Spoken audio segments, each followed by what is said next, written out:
Donc on va vous parler d'hier et d'aujourd'hui sur le refus des rejets des différences et de la construction d'une méthode avec Bernard.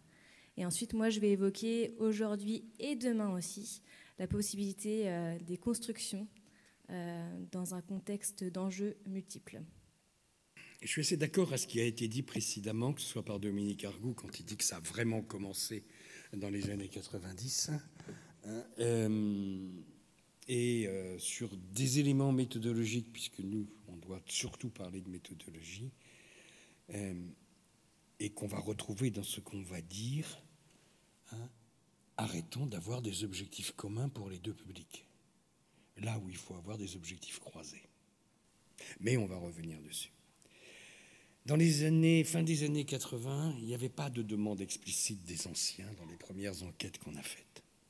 Mais quand il y avait des choses qui étaient tentées ici ou là, j'en ai tenté dès 86, il y avait des satisfactions fortes.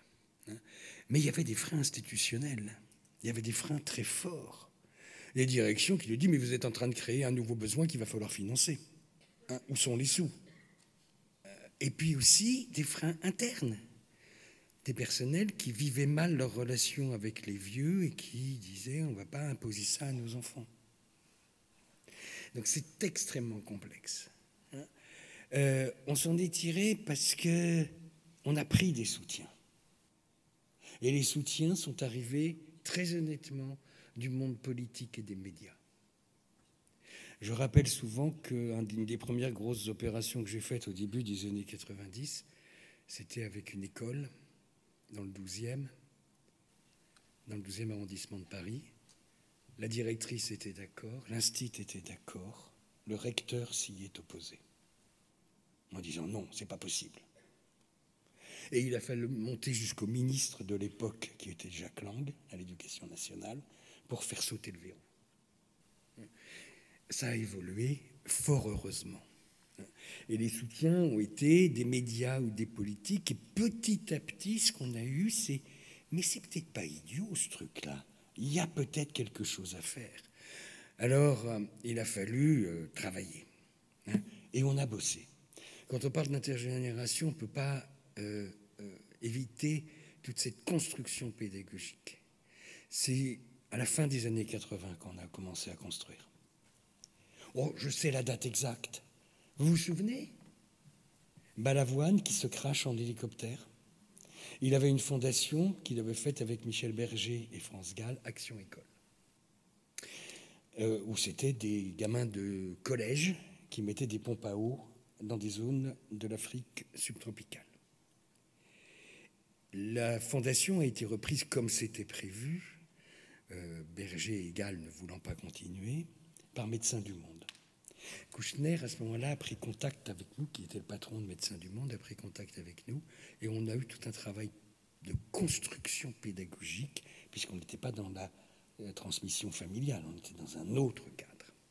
Et il y a, ce qu'on avait fait, c'était une stratégie des cercles. Là, je n'ai pas fait de dessin, tiens. Le premier cercle, c'est celui qui est composé par les jeunes et les vieux. Et notre priorité, c'est qu'ils se rencontrent et qu'ils échangent entre eux. C'est le premier cercle. Le deuxième cercle, vous faites comme les Indiens qui tournent autour, vous voyez, ça va être les entourages, les animateurs, les personnels, les éducateurs, etc., qui doivent faciliter cette rencontre. Et le troisième cercle, il tourne encore dans l'autre sens, ça va être les institutions, les structures, mais aussi le monde politique qui doit permettre à cet entourage de travailler, de remplir son objectif. Et puis, le fond, c'est un support commun, mais des objectifs différents avec des rôles les uns par rapport aux autres. Alors, on a un certain nombre de réussites depuis un certain nombre d'années, ce qui était refusé, mais violemment refusé. Et il y avait des conneries qui étaient faites, comme quand on chantait tous ensemble Petit Papa Noël. Non mais oh, les petits vieux, ça fait plus de 80 ans qu'ils ne croient plus au Père Noël. Et on a réussi à faire modifier les choses avec des différences. Ce qu'on dit souvent, c'est attention. La chasse aux œufs à Pâques, ça peut être très bien, mais ça peut être de la merde. Si vous mettez les vieux à quatre pattes à chercher les œufs, ça veut dire que vous les infantilisez. Si vous les mettez dans la position d'adultes expérimentés qui vont guider le jeune à trouver l'œuf, oui. Aujourd'hui, on va avoir des enjeux plus complexes, beaucoup plus complexes. Parce que ce qu'on n'avait pas il y a 30 ans, on l'a aujourd'hui, c'est des structures politiques et institutionnelles qui vont avoir des objectifs par rapport. Ils n'en avaient pas, ils s'en foutaient il y a 30 ans. Aujourd'hui, il y a des demandes d'image de la part des institutions, d'image de la part des politiques, ce qui a été dit tout à l'heure aussi. On demande aux actions de s'aligner sur la politique de cohésion sociale de la collectivité.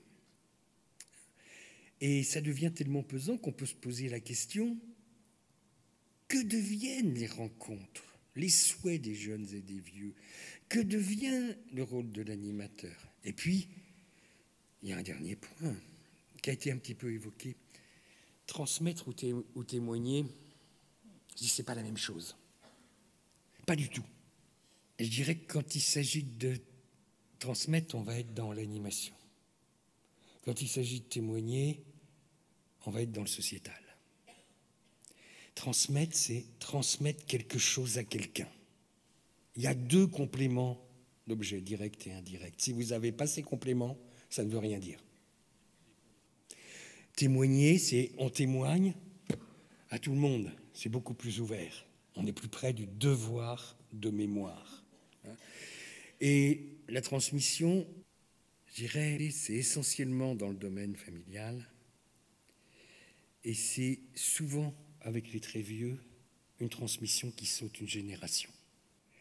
Il n'est pas facile de dire à son enfant dont on a la charge éducative « j'ai foiré sur telle chose ». Quand ça va être un petit enfant dont on n'a pas la charge éducative, il y a des choses qui vont pouvoir être dites. Et ça, c'est une grosse différence, on le sait depuis un certain nombre d'années. Dans la transmission, quand ça se passe en intrafamilial, et c'est l'essentiel, souvent ça saute une génération, à l'animateur de bien le repérer, parce que la génération intermédiaire, elle en souffre. Il faut lui expliquer. En plus, dans la transmission, c'est souvent le vieux qui va choisir à qui il va transmettre quelque chose. C'est lui qui le choisit. Je vous donne un petit exemple. Il y a quelques mois, j'ai vécu quelque chose en tant que vieux, en tant que grand-père. J'avais un petit-fils qui devait faire un exposé sur un lieu touristique de l'endroit où il habite. Je l'ai visité avec lui, on a vu ce que c'était avant, ce que c'était devenu, il a tout à fait pigé. Il a fallu que je l'aide sur un truc qui était la présentation PowerPoint qui lui était demandée en support. C'est une grammaire, ça. C'est tout simple, tout bête, c'est pas technique, contrairement à ce qu'on pense, c'est une grammaire. Et on a fait des gros caractères, pas de répétition entre ce qui était projeté, ce qu'il allait dire. Bref, un certain nombre de choses. Mon objectif, mais je ne le dirai jamais, c'était que le petit de 12 ans, il prenne confiance en lui. Et qu'il se dise, oui, je suis capable de. Et là-dessus, sur d'autres domaines, ses parents ou son école pouvaient lui apporter quelque chose. Là-dessus, non. Donc c'est, oui, avec des objectifs que je ne dirai pas. Je vous le dis à vous, mais que je ne dirai pas à lui. C'est des choses qui vont être différentes selon les petits-enfants. On ne va pas transmettre la même chose à tous les petits-enfants. Et c'est effectivement plus au grand âge, sur le savoir-être, sur l'expérience de vie, que sur le savoir-faire qui est quelquefois dépassé. Je laisse Aline poursuivre. Merci.